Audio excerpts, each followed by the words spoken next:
dahsyatnya Tuhan kejadianku.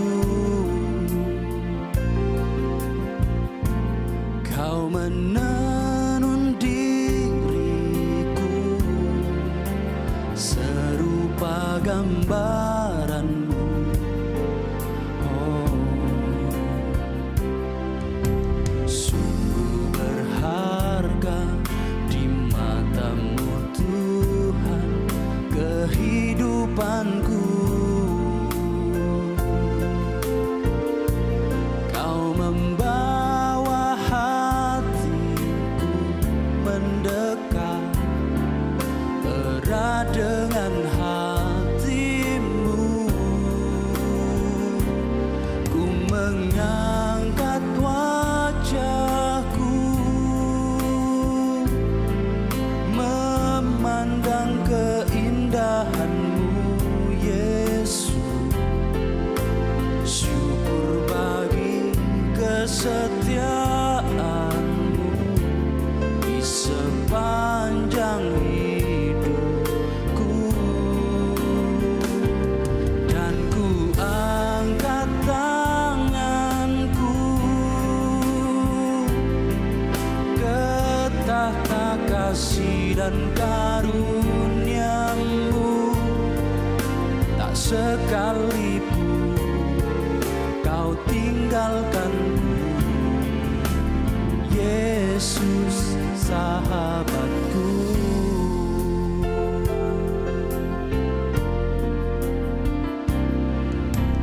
Betapa ajaib dan dahsyatnya Tuhan kejadianku.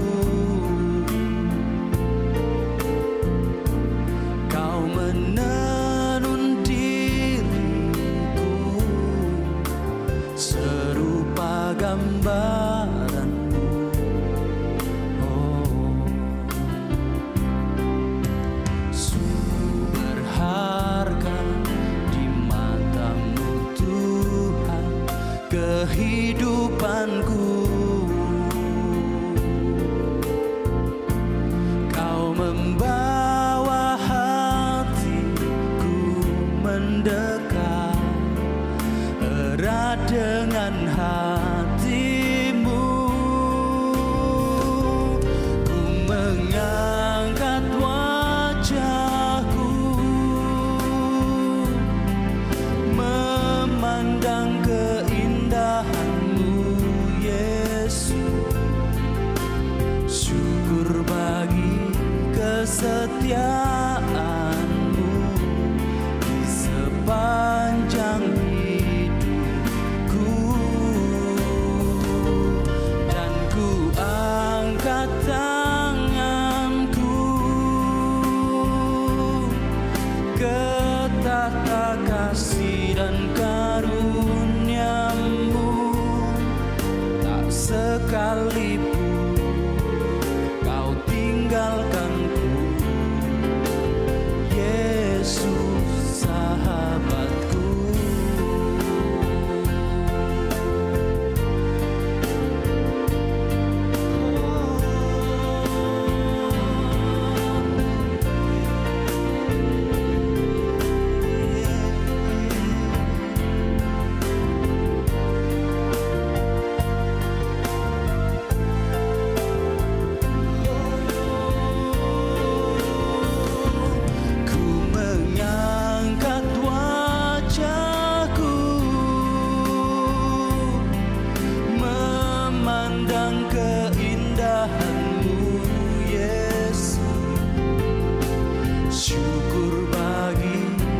Kesetiaanmu di sepanjang hidupku. Dan ku angkat tanganku ke tahta kasih dan karuniamu. Tak sekalipun kau tinggalkanku, tak sekalipun kau tinggalkanku, tak sekalipun tinggalkanku, Yesus sahabatku.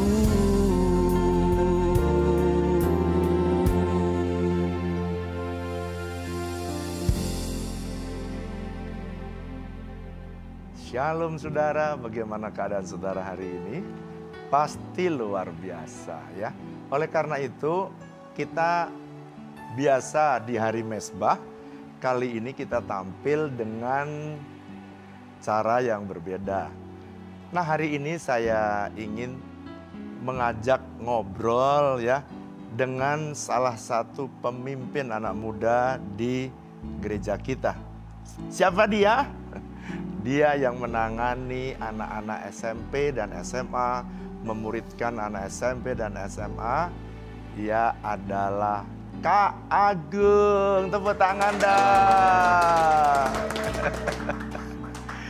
Halo Kak Agung, saya panggil Halo. Agung aja ya di sini Iya, Mas supaya Ferry. kamu Iya. tidak tegang Iya. ya di interview, supaya kamu bisa lebih santai. Siap. Gung, Ya.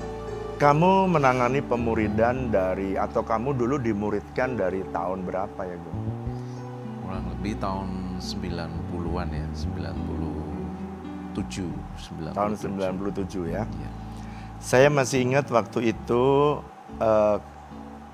kamu sama teman-teman ya Iya. dimuridkan. Lalu kemudian hari ini tentunya kamu masih memuridkan ya anak-anak ya generasi sekarang ya. Iya. Nah, coba Agung bisa coba cerita bagaimana kamu, apa yang menjadi perbedaan pemuridan pada waktu kamu dulu sama kamu sekarang memuridkan pada generasi sekarang. Pasti kamu akan bisa punya banyak pengalaman karena Iya. kamu mulai dulu dimuridkan. Waktu itu saya bikin bahan pemuridan sendiri ya. Iya. Berakar, bertumbuh, berbuah. Iya. Bahkan saya masih ingat saya ajak istrimu juga ikut Iya. dalam pembuatan bahan itu ya, sama Iya. Kylie ya, Iya. Kak Erwin, Iya. ikut ambil bagian. Coba kamu cerita, apa sih yang menjadi perbedaan pemuridan di zaman dulu sama kamu memuridan di zaman sekarang yang kamu kerjakan untuk anak-anak seusia anak-anak youth ya, SMP dan anak SMA? Iya. Jadi kalau perbedaannya kalau sekarang ini ya, itu terjadi proses murid itu yang berbeda. Jadi kalau zaman sekarang ini bagaimana anak muda itu prosesnya menjadi murid itu mereka menjadi terbalik dengan zaman kita dulu, Mas. Apa tuh? Jadi mereka harus merasa belong dulu, baru terus setelah itu mereka jadi become. Oke. Nah, jadi kita harus connect dengan mereka, relate dengan mereka, menjadi teman mereka. Nah, setelah itu kita baru bisa membawa mereka untuk tertanam menjadi murid. Nah, ini kebalikan dengan kita dulu. Dulu ya. Iya. Jadi kamu sekarang mesti bangun bonding dengan mereka. Betul. Iya. Jadi kamu tidak bisa langsung menanamkan nilai-nilai pemuridan ya. Betul. Iya. Kamu lebih cenderung membangun bonding. bonding dulu. Bonding dulu. Nah, berapa lama kira-kira kamu melakukan untuk, kan itu kayak bridging ya, kayak Bridging. bikin jembatan Iya. dengan mereka ya. Iya. Mungkin kamu mesti tahapan pertama accept mereka ya. Betul. Acceptance merupakan bagian yang penting dalam Oh iya. pemuridan anak-anak. Iya. Boleh kamu cerita gimana sih caranya kamu membuat anak-anak? Dulu saya ingat kamu mulai pertama Mas serahin untuk memuridkan anak-anak 180 ini. Kan kita SMP SMA kan di dalam wadah 180 generation ya. Iya. Dulu pada waktu itu saya serahin kamu ada berapa orang kala itu? Pada waktu itu kita mulai tahun 2014. Jadi ada sekitar 30 sampai 40 anak setiap minggu. 30 sampai Iya. 40 anak. Iya. Oke. Ah, Terus kemudian bagaimana caranya kamu bangun bonding dengan mereka? Iya. Paling paling krusial yang kita buat. Jadi kita harus menurunkan standar kita dulu, Mas. Oke. Jadi kita harus membuat Yang biasanya kamu Iya. disiplin, Iya. biasanya kamu mentaati tanpa pertanyaan gitu ya. Kita Terus harus kamu turunin level kita gimana ke levelnya caranya? mereka. Gimana caranya nurunin? Iya, kita mencoba untuk jadi teman mereka. Oke. Kita mengetahui kebiasaan mereka, kesukaan, hobi mereka, talenta. Nah, setelah itu baru kita bisa membawa mereka lebih dekat lagi. Kemudian kita bawa naik pelan-pelan. Oke. Iya. Nah, pada waktu kamu bangun bonding itu kamu ngalami kesulitan nggak? Kan umurmu kalau dulu waktu saya memuridkan kan hampir sama umurnya. Iya. Ya, hampirnya beda dikit. Sekarang kan kamu dengan anak-anak SMP SMA kan jauh kamu umurmu. Gimana kamu menyulap dirimu bisa jadi teman buat mereka itu? Ya nggak mudah ya awalnya ya, karena kan kita terbawa style kita sebagai orang dewasa. Dan mereka memandang kita seumuran dengan orang tua mereka. Jadi yang kita lakukan adalah kita berusaha untuk relate dengan mereka. Bagaimana kamu menjembatani, kan kamu secara tidak lahiriah kan memang kamu usia udah berbeda jauh dengan mereka. Gimana tuh caranya kamu? Pertama kita pelajari dulu mereka ini kebiasaannya apa, kesukaannya apa, dan culture-nya anak muda saat sekarang ini itu seperti bagaimana? apa. Nah, setelah itu kita pelan-pelan mendekati mereka, approaching-nya aja yang berbeda. Jadi dengan approaching itu mereka mulai bisa terbuka. Nah, setelah ada keterbukaan dari mereka pelan-pelan bisa cerita. Apa yang mereka alami, perasaan mereka. Nah, setelah dari situ kita memasukkan value-value, nilai-nilai kerajaan. Nah, paling enggak tuh mereka bisa melihat kok nasihatnya sama ya kayak papa mama saya, seperti orang tuanya. Jadi mereka mulai sadar. Dari situ dia mulai bisa terbuka. Iya, jadi mulai terbuka. Kamu waktu kayak gitu gimana? Kamu sulap dirimu pakai kaos kayak mereka atau pakai rambutnya dicat-cat atau apa gitu waktu dulu kamu? Iya, kalau fashion ya mungkin outfit kita menyesuaikan ya, karena mereka anak muda jadi kita lebih casual, lebih santai. Tapi kalau sampai ke cat rambut atau mungkin bikin tato atau apa enggak, kita nggak lakukan. Jadi cukup kamu dengan style yang anak muda lah gitu ya. Kamu jadi turunkan kamu punya cara style orang tua, kamu bergaya kayak mereka. Ya, kita ganti packaging lah. Ganti packaging. Wow, tepuk tangan dong saudara. Nah, Gung, pada waktu kamu kan otomatis harus menyulap dirimu ya. Iya. Bisa bangun jembatan dengan anak-anak kita yang usianya jauh sekali. Nah, apa saja yang biasa kamu lakukan yang kadang-kadang mungkin awalnya kamu juga mengalami kesulitan pasti ya. Bisa nggak kamu cerita? Jadi tips mungkin juga bisa bagus untuk orang-orang tua ya, untuk pembina-pembina anak-anak remaja dan pemuda yang bisa diambil dari cerita yang kamu pernah alami. Iya, jadi kita mengganti penampilan kita Mas lebih dulu.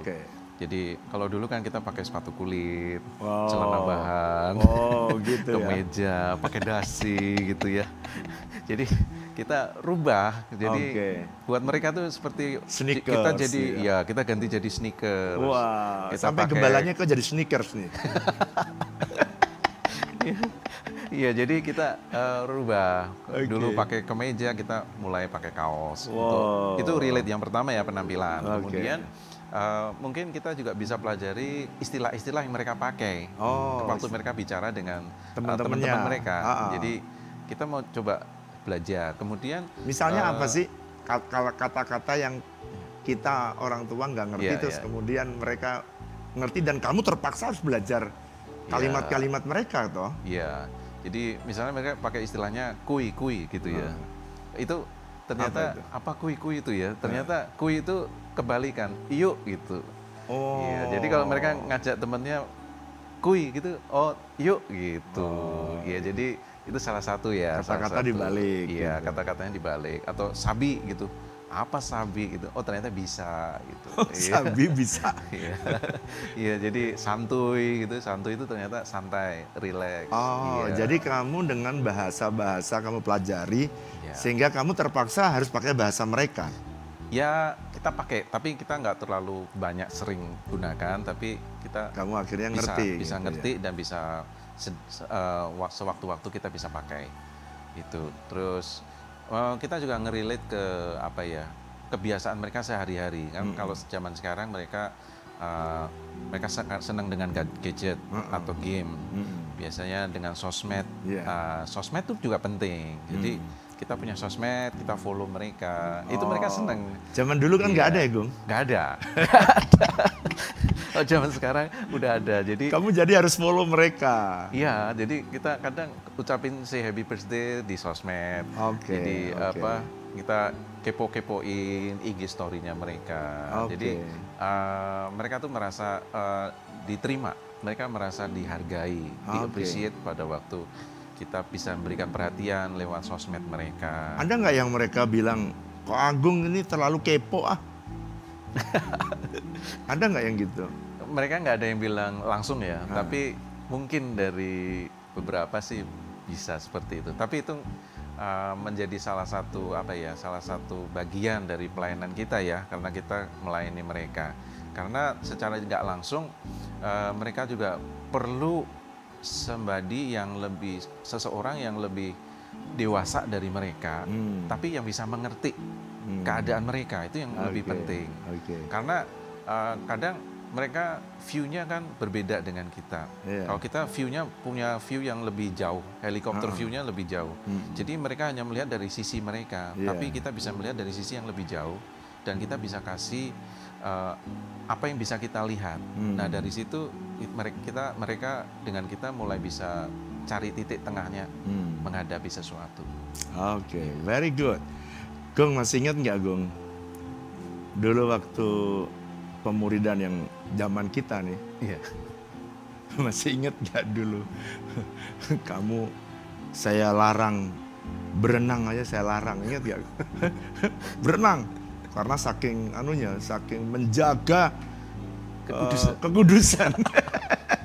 Masih ingat gak itu? Iya. Terus kemudian mau nonton aja, nonton film aja, nggak boleh nonton film Nonton 21. karena mengurangi kekudusan. Masih ingat gak itu? Iya. Terus kamu gimana tuh? Kamu kan dulu produk dari pemuridan yang very strict gitu. Iya. Terus kemudian kamu harus menangani anak-anak sekarang yang semua di era keterbukaan. Sekarang kan era terbuka. Iya. Even kamu nggak nonton bioskop juga kamu bisa nonton di laptop, kamu bisa nonton di YouTube. Udah banyak bocorannya, Sam. Udah banyak bocorannya. Nah, gimana kamu mentransisi ya sehingga kamu bisa masuk dan akhirnya bisa menjadi teman dia, teman mereka, dan akhirnya kamu bisa masukkan nilai-nilai yang hakiki. Kebenaran kan nggak boleh diubah. Betul. Ya, casingnya aja yang kamu kemas sehingga kamu turun. Nah? Iya. Jadi ya pada zaman dulu tuh kita naif ya Mas ya. Kalau boleh saya pakai kata naif. Jadi kita apa aja yang disampaikan oleh pemimpin kita taat. Oke aja gitu ya. Tidak ada bantahan Pertanyaan, nggak ya? ada pertanyaan Iya. sekalipun. Nggak ada bantahan lagi ya? Iya. Nah, Tapi sekarang di generasi sekarang itu mereka cenderung menanyakan why, mengapa, gitu. Kenapa sih kok nggak boleh, gitu. Nah, di sekarang yang saya lihat kalau kita makin larang, anak-anak itu makin keinginan tahunya makin besar. ya. Dan bahkan teman-teman mereka dia bisa memberikan informasi kepada mereka tanpa orang tua tahu, tanpa kita tahu. Gitu. Nah, kita nggak bisa bendung ya keadaan yang sudah terjadi di era sekarang ini, karena di luar itu kita nggak membolehkan mereka nonton, mereka tuh bisa lihat, mengakses di internet. Nah, kita nggak melarang mereka, namun pada waktu mereka melihat misalkan nonton film gitu ya, ya kita malah ajakin nonton bareng Hmm. sama mereka. Terus kamu kasih nilai-nilainya. Iya. Nah setelah filmnya berlalu cukup lama supaya kita nggak spoil juga Mas. Jadi anak-anak itu kadang kalau kita cerita film yang baru, mereka tuh tutup kuping. Saya nggak mau, saya mau nonton sendiri, saya nggak mau denger gitu. Oh, gitu. Nah jadi setelah berlalu filmnya, nah kita baru bisa buka. Kenapa sih dia melakukan seperti ini? Contohnya kemarin kita nonton Doctor Strange sama anak-anak tuh. Ada 30 lebih kita nonton bareng. Nah setelah 1 bulan lebih saya baru spoil filmnya. Kenapa sih ini orang yang nggak bisa move on dengan masa lalunya, dengan lukanya, itu akibatnya bisa memberikan banyak kerugian kepada orang lain dan bahkan menyakiti dirinya sendiri. Ada juga yang dia menipu dirinya sendiri, menipu perasaannya sendiri. Dia nggak happy sebenarnya, tapi waktu ditanya, "Are you happy?" Dia jawabnya, "I am happy." Tapi sebenarnya dia menipu perasaannya sendiri. Gitu ya. Iya. Nah dari situ kita relate kan keadaan mereka, anak-anak muda ini. Jadi ya kita pakai apa yang mereka tonton, kita masukkan nilai-nilai. Wow, tepuk tangan dong semua dong. Saya Gung ya, sampai sekarang itu diajak nonton sama anak saya aja masih nggak mau tuh. Saya kalau ya karena itu udah apa ya, udah terpatri gitu ya. Jadi saya ini agak berubah nih. Saya pakai kaos aja nih karena dikritik terus sama anak saya. Sekarang pertanyaan itu juga ke cucu saya. Kalau saya ngomong apa gitu ya, kenapa emang? Kenapa nggak boleh? Jadi makin generasi makin ke bawah, dia tuh tidak bisa langsung di perintah ya. Selalu harus memberikan reasonnya, betul nggak? Ya, karena kalau kita makin larang, mereka merasa dihakimi, Mas. Iya, betul. Mereka merasa dijudge sama Nah, orang kamu lain. gimana naruh nilai kepada mereka ya? Kalau zaman dulu kan jangan nonton, tapi sekarang kamu memberi nilai, kamu boleh tonton yang punya nilai. Malah aku mau temenin, ya toh. Ya. Ini kan sebuah paradigma, perubahan paradigma yang luar biasa. Dulu berenang, masa berenang olahraga aja kok nggak boleh sih? Nah sekarang bagaimana kamu menaruh nilai-nilai kepada mereka sehingga mereka akhirnya tidak curiga sama kamu dan akhirnya bisa menerima kebenaran-kebenaran yang kamu masukkan kepada anak-anak muda. Iya, awalnya untuk ngubah itu pasti ada pergumulan ya dari kita. Saya pun juga nggak hobi nonton sebenarnya. Kamu nggak hobi nonton ya? Dari muda itu. Kayak saya dong kalau gitu ya. Jadi, Mirip dong. Saya dulu kalau masih kecil tuh ditanamkan nggak boleh nonton bioskop, foya-foya itu. Oh gitu ya, poya-poya ya. Jadi kamu sekarang poya-poya dong ya. Jadi kalau sekarang mungkin nggak semua film kita tonton, Mas. Jadi saya akui saya nggak bisa nonton semua film yang ada di 21 tuh selalu saya nggak ikutin. Tapi sekarang kan kita bisa lihat di Google tuh sinopsisnya kayak apa sih. Gitu. Jadi kita ceritanya seperti ini. Jadi paling kita ngelihat ini kita highlightin. Jadi nah dari situ kita merubah ya. Jadi nggak semua sih. Memang nggak harus semua kita kerjakan seperti mereka. Saya sih pernah Gong nonton ngajak pengerja, tapi yang itu Gong film-film yang rohani diputar di bioskop gitu. Left Behind. Ya Left Behind misalnya. Saya ajak semua supaya tapi memang generasi zaman kita dulu ya itu diajak begitu juga mau gitu, ya kan? Diajarin juga mau gitu karena pemuridannya itu. Sampai dulu orang tuh mengira pemuridan tuh kaku. Menjadikan murid itu terlalu kaku. Sehingga banyak orang mendengar kata pemuridan aja sudah alergi, Gong. Ya. Ingat gak, Gong? Kamu ingat gak? Nah sekarang sedangkan kata memuridkan itu kan perintah Tuhan, Gong. Iya. Jadikanlah semua bangsa muridku. Jadi pemuridan gak boleh jadi alergi. Iya. Gitu kan? Ya. Nah sekarang kamu memakai memperkenalkan bahwa mereka harus jadi murid. Itu kamu pakai kata apa supaya kamu bisa menolong mereka dan mereka akhirnya bisa dimuridkan dan mau. Sekarang kan kita sudah Udah berapa tahun kamu pegang pemuridan di 180? Dari sejak awal berdiri ya, dari Iya. 2014, jadi sekarang udah jalan 8 tahun ya. 8 tahun. Iya. Dulu dari berapa orang? Dari pemuritan itu kita ada cuman paling 1-2 kelompok pemuritan gitu. Kalau Terus sekarang? udah ada 20 lebih kelompok pemuritan. Kelompok pemuridan. Ya, 1 bulan tuh kalau bisa dihitung ya sekitar ada 300 orang yang ada di dalam pemuritan yang Pemuridan aktif itu. Wow. Iya. Wow, tepuk tangan dong saudara. Wow, luar biasa. Saudara ya, saya cerita dulu ya. Saya itu suruh pakai baju pendek aja. Waduh, tuh kurang kudus. Masuk gereja pakai baju pendek, kurang suci. Saudara bayangkan nggak bagaimana dulu saya tuh dedikasinya di zaman generasi Y, generasi baby boomer, generasi X. Itu benar-benar pemuridannya itu saklek. Apa yang dibilang oleh pemuridnya dipegang dan diikutin. Dan saya karena lahir dari pemuridan yang seperti itu, ketaatannya itu taat mati. Ketaatannya itu apa yang dibilang kita taatin. Sampai sekarang, sampai satu hari, ya karena saya juga punya anak muda ya. Waktu dia mulai SMA. Jadi makanya saya tanya Kak Agung tadi karena itu pergumulan yang gak ringan. Karena saya sendiri pakai baju pendek. Malah kalau mesbah pakai kaos, waduh itu saudara. Itu pergumulan, sepertinya kalau pakai kaos tuh urapan pergi gitu. Ya Gong, ingat gak Gong kamu boro-boro pakai kaos saudara. Dulu pakai ini loh, pakai mesti lengan panjang dan berdasi. Ingat ya Gong? Iya.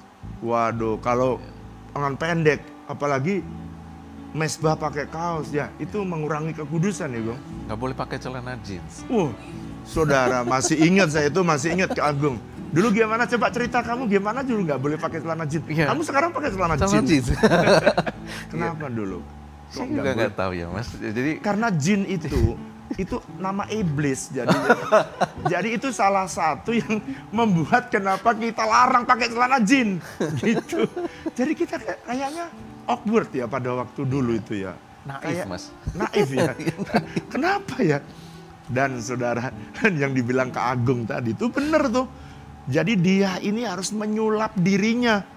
Makanya banyak pelayan anak muda kalau tidak bisa berubah. Even ya, saya pakai sneakers kayak gini. Itu harus diomelin anak saya berulang-ulang. Dan akhirnya baru mau berubah. Jadi saya mau berterima kasih untuk anak muda yang mau kasih inputan kepada gembalanya. Gembalanya tambah hari tambah tuwek, anak mudanya makin lama nih gembala ini ngerti nggak sih kita nih gitu. Waktu saya pakai sneakers, saudara saya masih ingat tuh, ada anak muda yang tag di DM saya. Waktu saya pakai sneakersnya Adidas apa yang merek-merek gitu loh yang Yeezy. Easy itu, apa namanya? Yeezy. Itu langsung di tag, bukannya tag khotbahnya, di tag itu kaki saya sama salah fokus tulisannya. Itu artinya, wah dari situ saya mulai belajar, wah saya harus berubah. Kak Agung hari ini luar biasa. Tepuk tangan dong gimana Kak Agung merubah dirinya sampai jadi terima. Kak Agung, sebelum pandemi ya, berapa banyak anak muda yang sebelum pandemi ini ya, yang sudah bersama-sama dengan Kak Agung masuk di 180 di setiap kebaktian hari Minggu. Jadi setiap minggu kita sebelum pandemi itu ada sampai 500 lebih. 500 anak lebih. Muda. Iya, SMP SMA. Mereka yang ibadah tiap minggu. Dan dari situ Kak Agung mulai membuat pelan-pelan memasukkan nilai-nilai pemuridan ya. Iya. Oke. Jadi kan gini ya Gung, yang casing bisa berubah, ya kan? Tapi nilai kebenarannya kan nggak boleh berubah. Esensinya nggak boleh berubah. Esensi nggak boleh berubah. Nah sekarang saya masuk lebih dalam. Setelah kamu bridging, ya, setelah kamu menyulap dirimu, ya toh, dengan menurunkan kamu punya standar. Berarti kan kamu mesti open mind tuh. Betul. Kamu mesti mempunyai growth mindset. Iya. Ya, menerima masukan dari anak-anak, ya toh. Iya. Sekarang gimana kamu casingnya kamu rubah, tapi gimana caranya kamu tetap membawa nilai kebenarannya tetap sama dan sampai dari generasi ke generasi. Iya. Jadi kalau model kita dulu dalam pemuritan itu kan kita belajar dengan buku, dengan begitu banyak ayat. Oh iya, terus harus nulis. Iya, nulis. Kalau nggak nulis dimarahin. Iya, harus serahkan saat teduhnya. Serukan saat teduhnya, tiap hari diperiksa ya. Diperiksa. Kamu masih ingat itu ya? Masih. Dulu sering melakukan. Iya. Nah, kalau di sekarang anak-anak ini kan terutama mereka yang baru naik dari sekolah minggu ke masa remaja SMP itu mereka tuh kan pola kita mengajar mereka berbeda, Mas. Kalau di sekolah minggu mereka masih terus mendengar kakak-kakaknya bercerita, kemudian ada banyak aktivitas mereka menggambar, bermain. Nah, di transisi ke remaja ini kita nggak bisa langsung mengubah dengan cara pemuritan yang dengan begitu banyak ayat, mengisi banyak titik-titiknya. Nah, kita menolong mereka dengan mungkin 1-2 ayat. Setelah itu kita sharingkan. Jadi nggak banyak ayat, tapi dengan ayat itu kita masukkan nilai kebenaran yang sesuai dengan pemahaman mereka dan apa yang mereka hadapi sehari-hari. Oke. Iya. Jadi lebih ke aplikatif gitu aplikatif, ya. Iya. Untuk hidup sehari-hari. Iya, lebih aplikatif. Geng. Ya. Kan waktu pemuridan dulu ya, Geng ya.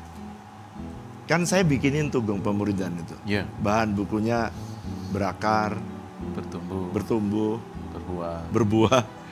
Raja Wali 1, kamu masih ingat ya? Iya. Raja Wali 2. Iya, udah terbang itu. Udah terbang habis itu kan.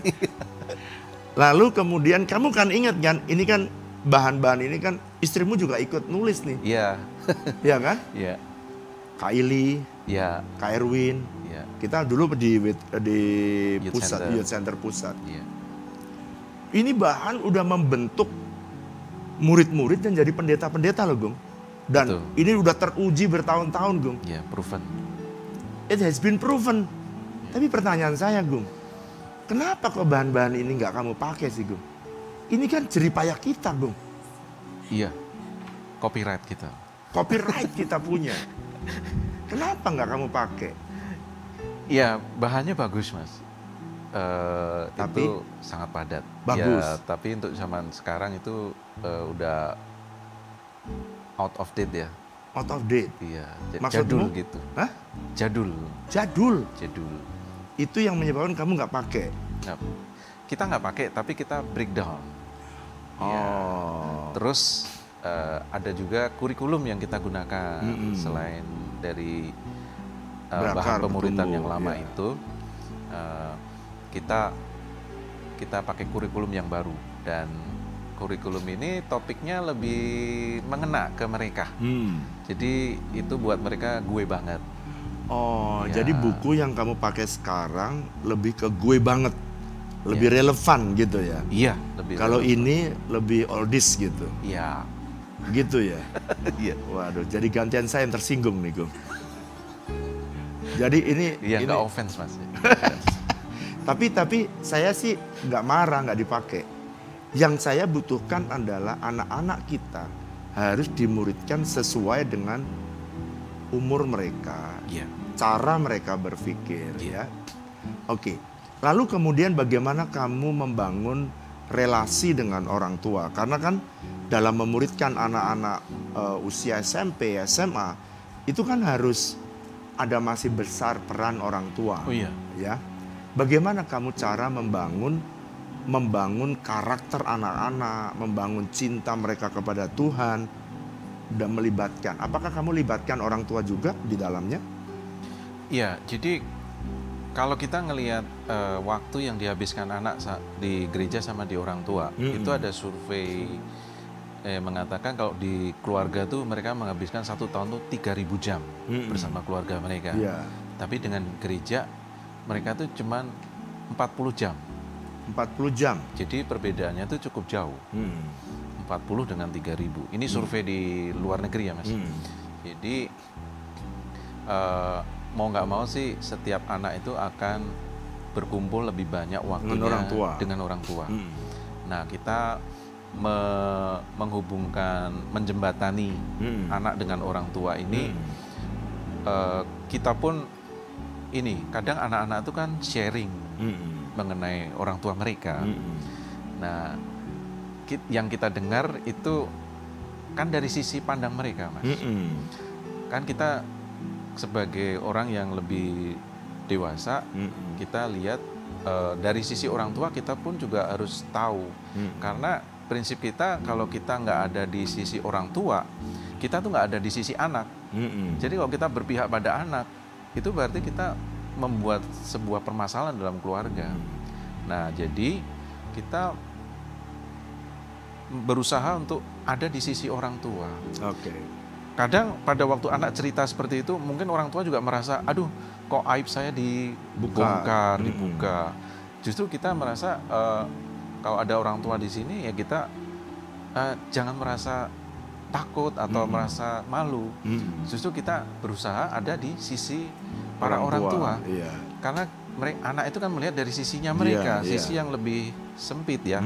Kalau orang tua mungkin kita nggak pernah tahu apa yang dialami orang tua mereka sebelum mereka lahir, masa lalu mereka. Jadi mereka kan hanya melihat dari sisi mereka. Justru di sini kita berusaha untuk mendalami dan mengerti apa yang dialami oleh para orang tua.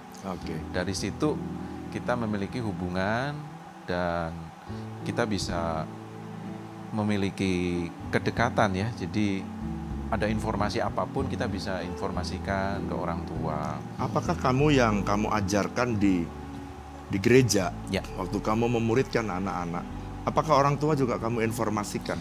Kita informasikan apa yang dipelajari. Ya, puji Tuhan di 2 tahun terakhir ini kita punya komunikasi, grup komunikasi dengan orang tua. Jadi kita informasikan mengenai small group kita ke mereka. Karena kadang kita beritahukan di grup dengan anak-anak, kadang anak-anak belum baca atau belum notice. Nah, pada waktu kita share ke grup orang tua juga tahu, oh hari ini ada jadwal. Jadi dia bisa ingatkan anak mereka. Itu satu, untuk komunikasi lewat kegiatan yang ada. Kemudian pengajaran-pengajaran yang kita ajarkan di dalam hari Minggu, di ibadah Minggu, kita juga informasikan ke orang tua dari devotionnya, dari saat teduhnya tiap hari kita berikan informasikan sehingga orang tua juga bisa membantu anaknya dalam pertumbuhannya. Jadi orang tua itu terinformasi hari Minggu itu membahas tentang apa. Nah, ini penting ya orang tua ya. Kita tuh di gereja itu hanya 2 jam dalam 1 minggu. Ya kalau anggaplah kali 52 minggu. Dibandingkan dengan setiap hari, saudara 8 jam, 8 jam sampai 16 jam, kalau jangan tidur ya 8 jam. Setiap hari anak-anakmu dengan orang tua di rumah. Sehingga peran orang tua sangat-sangat besar. Itu sebabnya kita sharing hari ini supaya peran orang tua itu sangat besar dalam pendidikan anak-anak, khususnya yang ada di SD, SMP, hingga SMA. Saya rindu saudara supaya lewat bincang-bincang kita ngobrol dengan Kak Agung ini, saudara bisa belajar dan ngambil intinya. Bahwa kadang-kadang kita di gereja kayak Kak Agung rela menyulap dirinya. Karena ada gaps, namanya generation gap atau gap generasi. Dan Kak Agung rela menyulap dirinya supaya bisa diterima oleh anak-anak. Dan ini satu hal yang perlu dilakukan oleh semua pembina-pembina untuk mengerti anak-anak muda ya. Terakhir saya pengen tanya Kak Agung nih. Tadi kan Kak Agung kan pada waktu ngajar di memuridkan ya hari Minggu. Apakah Kak Agung juga membangun pemuridan atau menerapkan nilai-nilai di luar hari Minggu? berhubungan dengan anak-anak ini? Iya, jadi kita bikin pemuridan juga. Pemuridan di luar hari Di Minggu? luar hari Minggu. Oke, hari apa aja biasanya? Ada hari Rabu di small group. Oke. Kamis itu kita ada small group untuk leader. Oke. Jadi tim kita, jadi kita kumpulkan sama-sama, kita bahas dan kita belajar bersama-sama. Nah, selain itu Sekarang untuk ada mereka berapa hari Jumat. kelompok sih, Kak Agung? Yang tadi Sekarang ada 20 kelompok. 20 kelompok. Gimana caranya Kak Agung bisa memuridkan di luar hari Minggu dengan 20 kelompok? Sedangkan kan pelayannya kan mungkin nggak nyampe 20 ya? Lebih dari itu. Lebih dari itu? Oh jadi Kak Agung bagi ke setiap kelompok? Iya, jadi setiap kelompok ada small group leadernya satu-satu. Oke. Jadi mereka lah yang akan membawa dan memimpin kelompok, memimpin sharing dan Oke. memuridkan. Tapi di small group leader ini kita adakan komunikasi dengan grup yang sudah kita buat sehingga semuanya bisa rilis dengan sama. Apakah ada hubungan antara apa yang kamu bagikan di hari Minggu dengan pemuridan yang di hari biasa? Ada. Jadi kita hari Minggu adalah bentuk khotbah ya. Oke. Jadi bentuk khotbah. Kemudian di luar hari Biasa. Minggu, hari biasa, dari bahan khotbah itu kita diskusikan. Oke, aplikasikan, Kita aplikasikan dalam kehidupan dalam kehidupan sehari-hari. sehari-hari. Sharing Sharing. apa yang dialami selama 1 minggu. Betul. Oke, Ya. very good. Saudara, saya ingin membagikan satu kebenaran firman Tuhan yang related dengan apa yang sedang kita bicarakan tadi ya. Mari kita membaca dalam Matius pasal yang ke-28. Ayat yang ke-18 sampai dengan ayat yang ke-20. Alkitab menulis Yesus mendekati mereka dan berkata, "Kepadaku telah diberikan segala kuasa di sorga dan di bumi. Karena itu pergilah, jadikanlah semua bangsa muridku, dan baptislah mereka dalam nama Bapa, Anak, dan Roh Kudus. Dan ajarlah mereka melakukan segala sesuatu yang telah kuperintahkan kepadamu, dan ketahuilah aku menyertai kamu senantiasa sampai kepada akhir zaman." Saudara, saya tahu memuridkan itu perlu effort besar. Saya tahu memuridkan generasi banyak tantangan. Dari zaman ke zaman tidak ada yang pernah mudah. Dari zaman saya juga gak gampang. Kita mendidik anak muda di zaman saya juga gak gampang. Apalagi di zaman sekarang yang era medsos, di mana era keterbukaan seluruh dunia bisa memberikan akses kepada anak kita. Berarti kita harus memberikan nilai-nilai yang relevan dengan hidup mereka, tetapi based on Bible. Inti, esensi tidak boleh berubah. Itu sebabnya karena Tuhan tahu bahwa memuridkan itu pekerjaan yang susah, yang sulit, yang sukar. Itu sebabnya dengarkan ini, pemuridan itu harus disengaja. Tidak bisa menghasilkan murid dengan sambilan. Impossible. Saya sudah memuridkan sejak 35 tahun yang lalu. Hingga hari ini. Hidup saya memuridkan orang, mengimpartasi orang, memberikan teladan kepada orang lain adalah lifestyle hidup saya sejak saya dimuridkan. Saya tahu bukan pekerjaannya mudah, tapi harus disengaja. Jadi kalau memuridkan tanpa disengaja tidak pernah akan jadi murid.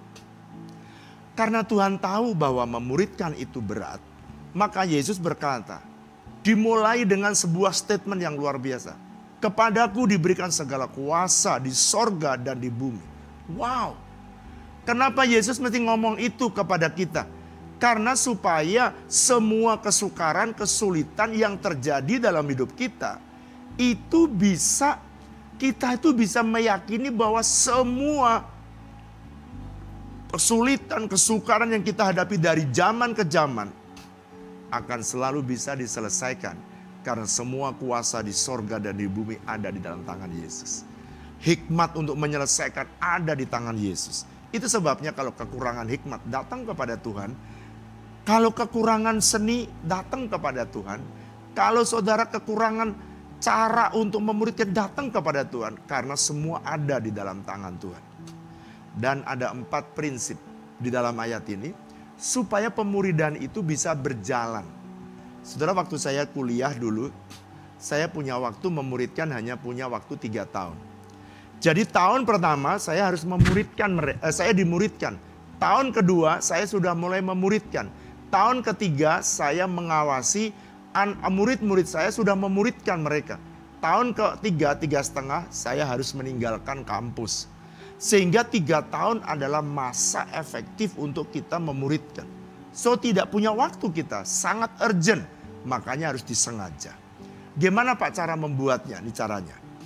Cara membuat supaya siklus pemuridan itu bisa berjalan. Nomor 1, Yesus bilang, pergi. Katakan bersama saya, pergi. Pergi ngapain? Jadikanlah semua bangsa muridku. Jadi Tuhan minta supaya kita pergi. Jangan malas. Jangan maunya duduk di rumah. Pergi. Katakan sekali lagi, pergi. Saudara, yang kedua, setelah pergi memenangkan jiwa, baptis yang kedua. Baptis mereka dalam nama Bapa, Anak, dan Roh Kudus. Dan bahwa mereka mengenal Tuhan Yesus sebagai Tuhan dan Juru Selamat secara pribadi. Dia mengalami kelahiran baru. Setelah itu step yang berikutnya, Yesus bilang setelah dibaptis, jangan dibiarkan tuh anak. Jangan dibiarkan itu anak tidak bertumbuh. Ajarlah mereka melakukan segala sesuatu yang pernah diajarkan oleh Yesus di tengah dunia ini. Itu sebabnya pemuridan esensinya tidak boleh berkurang. Esensinya harus sama, sebab kalau tidak diajar melakukan stressingnya, saudara baca ya. Ajar mereka melakukan, bukan mendengar, bukan cuma dengar khotbah, bukan dengar bahan pemuridan, tapi ajar mereka melakukan segala sesuatu yang diajarkan kepadamu. Dan setelah mereka diajar melakukan, mereka memiliki kualitas menjadi murid. Perhatikan ya, pergi, baptis, ajar, jadi murid. Dan muridlah yang bisa siklus berikutnya, pergi, baptis, ajar, baru jadi murid. Oleh karena itu saudara, saya berdoa, biarlah melalui kesempatan ini, melalui obrolan kita yang ringan hari ini, kebenaran bisa sampai kepada saudara. Dan saya berdoa, mari yuk orang tua bawa anakmu dimuridkan, dan saudara kerjasama dengan kita untuk membawa generasi yang unggul, generasi yang takut akan Tuhan, generasi yang perkasa dan kuat, generasi pemenang. Sekalipun dunia berubah, anakmu tetap bisa perkasa dipakai Tuhan. Saudara, sebelum kita mengakhiri pertemuan kita pada hari ini, saya minta Agung ya, berdoa ya. Berdoakan untuk anak-anak, doakan untuk orang tua supaya bawa anak-anaknya untuk dimuridkan ya. Silakan. Mari kita berdoa. Kami bersyukur untuk hari ini kami boleh sama-sama berbincang dan kami berdiskusi untuk generasi kami Tuhan. Kami berdoa untuk setiap anak-anak muda. Kami berdoa Tuhan, Kau jamah hati mereka dimanapun mereka ada. Kau taruh isi hati, kedalaman hati mereka, benih firman-Mu, panggilan-Mu buat kehidupan mereka. Sehingga mereka kembali kepada Tuhan, mereka kembali kepada keluarganya. Kami juga berdoa untuk para orang tua Tuhan. Kau tolong, Kau pakai mereka, Engkau jamah hati mereka, Engkau ubah kehidupan mereka, sehingga para orang tua hati mereka kembali kepada anak-anak mereka. Kami rindu Tuhan, mereka semakin hari semakin menjadi contoh dan teladan bagi anak-anak mereka. Tuhan mengubah kehidupan mereka, Tuhan mengubah setiap keluarga, rumah tangga, sehingga anak-anak mengalami kasih dari surga, anak-anak mengalami kasih Bapa di dalam kehidupan mereka, di dalam keluarga.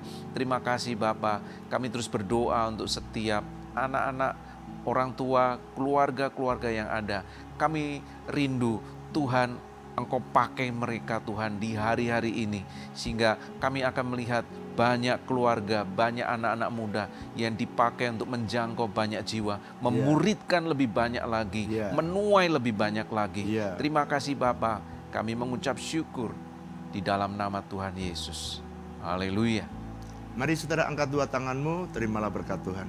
Biarlah berkat kasih karunia dan damai sejahtera yang berlimpah-limpah dari Allah Bapa kita, kasih dan cinta dari Tuhan Yesus Kristus, persekutuan yang manis dengan Allah Roh Kudus kiranya menyertai saudara sekalian mulai hari ini bahkan sampai selama-lamanya. Yang percaya sama-sama katakan amin. Oke, selamat malam. Tuhan Yesus memberkati saudara berlimpah-limpah.